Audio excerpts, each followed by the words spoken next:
آپ اندازہ کریں کہ ایک بچے کو بغیر سکھائے ایک زبان آ جاتی اور وہ خود بخود بولنا شروع ہو جاتا ہے، حالانکہ گرامیٹیکلی اس نے اس زبان کی لغت سے یا الفاظ سے ووکیبلری سے کچھ نہیں سیکھا۔ جو بچہ انگلش بولنے والوں کے گھر میں پیدا ہوتا ہے وہ کچھ سالوں کے بعد انگلش بولنا شروع کر دیتا ہے۔ جو کسی پنجابی کے گھر میں پیدا ہوا تو وہ پنجابی بولتا ہے، جس کے والدین اردو بولتے ہیں تو وہ کچھ عرصہ کے بعد اردو بولنا شروع ہو جاتا ہے، عربی بولتے ہوں تو عربی بولتا ہے۔ کیسے سیکھ لیتا ہے؟ خود بخود۔ تو جب کوئی بچہ زبان سیکھ لیتا ہے خود بخود تو عادتیں نہیں سیکھتا ہوگا۔ غلط فہمی پیدا ہو گئی کہ بچہ صرف زبان سیکھتا ہے، نہیں، بچہ مزاج بھی قبول کرتا ہے، طبیعت، مزاج، احوال، حالات جذب کر رہا ہوتا ہے۔ پھر جب وہ جذب کر لیتا ہے تو پھر یہ اسے بھیجتے ہیں باہر مسجد میں اور مولانا صاحب سے کہتے ہیں کہ اب اسے سکھاؤ، یعنی خود بری و ذمہ ہو جاتا ہے کہ ہمارا کام صرف اور صرف اسے پالنا ہے، سکھانا مولوی صاحب کا کام ہے۔ مولوی صاحب کیوں سکھائیں؟ مخصوص قسم کا ایک نصاب ہے، مولوی صاحب تو وہی سکھائیں گے، یعنی سپارہ پڑھانا ہے تو وہ پڑھا دیں گے، قرآن پڑھنا ہے تو وہ پڑھانا ہے تو وہ پڑھا دیں گے، اس کے بعد تو کچھ نہیں۔ لیکن وہ عادتیں جو بچے نے جذب کر لی ہیں گھر کے ماحول کے اندر، جو کچھ اس نے جذب کر لیا ہے، اس کی اصلاح کون کرے گا؟ اچھا، وہ بچہ کچھ بڑا ہو جاتا ہے، بڑا ہونے کے بعد کسی تعلیمی ادارے میں داخل کروا دیا جاتا ہے، وہاں سے کورس مکمل کرتا ہے تو پھر کسی اور تعلیمی ادارے میں چلا جاتا ہے، وہاں بھی جو اساتذہ ہیں وہ کتابوں کا رٹا لگواتے ہیں، وہ پیپرز دیتا ہے، ایک بورڈ ہے، اس کے ذریعے اس کی سلسلہ حصول تعلیم کا چلتا رہتا ہے، لیکن وہ عادات، وہ مزاج جو اس نے گھر میں بچپن میں زبان سیکھنے کے دوران جذب کیا تھا، اس کی اصلاح کون کرے گا؟ اس کے بعد اگر وہ ذرا روحانیت سے شغف رکھتا ہے تو کسی روحانی کے پاس چلا جاتا ہے، اب روحانی اسے مخصوص قسم کے وظیفے، ختمات اور ان چیزوں پہ لگا دیتا ہے، لیکن ان چیزوں سے بھی اس کی طبیعت تو نہیں بدلتی، جو کچھ اس نے جذب کیا ہے وہ تو نہیں بدلے گا۔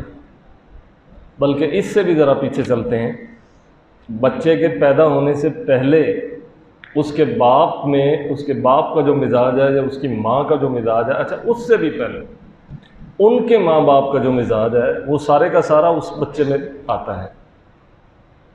آج کی جدید سائنس نے بھی یہ بات ثابت کر دی ہے کہ جینز کی جو سیٹنگ ہے یہ نسل در نسل چلتی ہے۔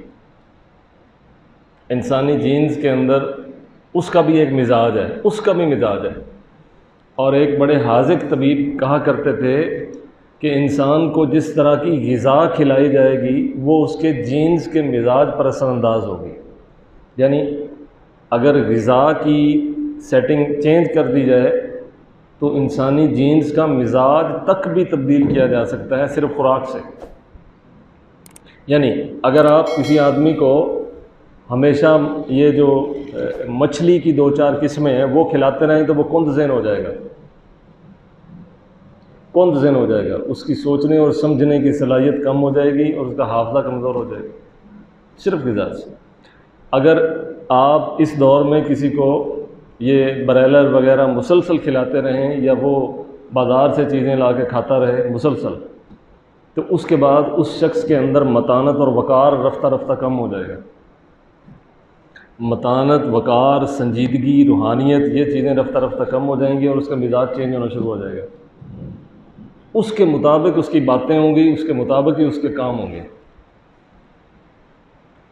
تو ماں باپ یہ ذمہ داری چھوڑ دیتے ہیں دوسروں پر کہ آپ ہمارے بچوں کی تربیت کریں۔ وہ کیوں کریں؟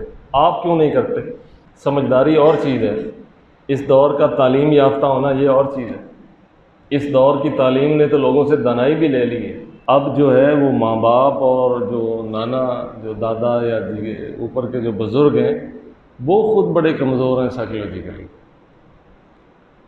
اس لیے آگے پھر جو اولاد ہے ان کا بھی یہی حال ہے۔ تو آپ میں سے بھی جو باپ بن چکے ہیں وہ اس چیز کو اچھی طرح سے سمجھ لیں کہ آپ کے بچے زبان سمجھنے کے ساتھ ساتھ آپ میں سے آپ کی عادتیں بھی لے رہے ہیں۔ جب وہ بڑے ہو کر بگڑ جائیں گے تو پھر آپ کہیں گے اب یہ بگڑ گئے ہیں، اس وقت پھر دعائیں آپ کا ساتھ نہیں دیں گی، آپ دعائیں کریں گے وہ ٹھیک نہیں ہوں گے۔ کیوں؟ کیونکہ آپ نے دعا کرنے میں دیر کر دی۔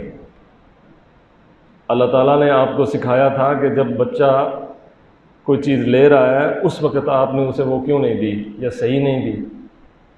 مثلا کوئی کسان وقت پر زمین کو پانی نہ دے اور اسے وقت پر حرارت نہ پہنچے، اور جب وہ جو فصل ہے وہ جب خراب ہو جائے تو اس کے بعد مصلے پہ بیٹھ جائے، ساری رات گڑ گڑائے اور دعائیں کرے کہ اب یہ فصل پک جائے، تو فصل تو نہیں پکے گی، کیونکہ قدرت نے ایک اصول بنایا تھا، وہ وقت کے ساتھ ہی ہونا تھا۔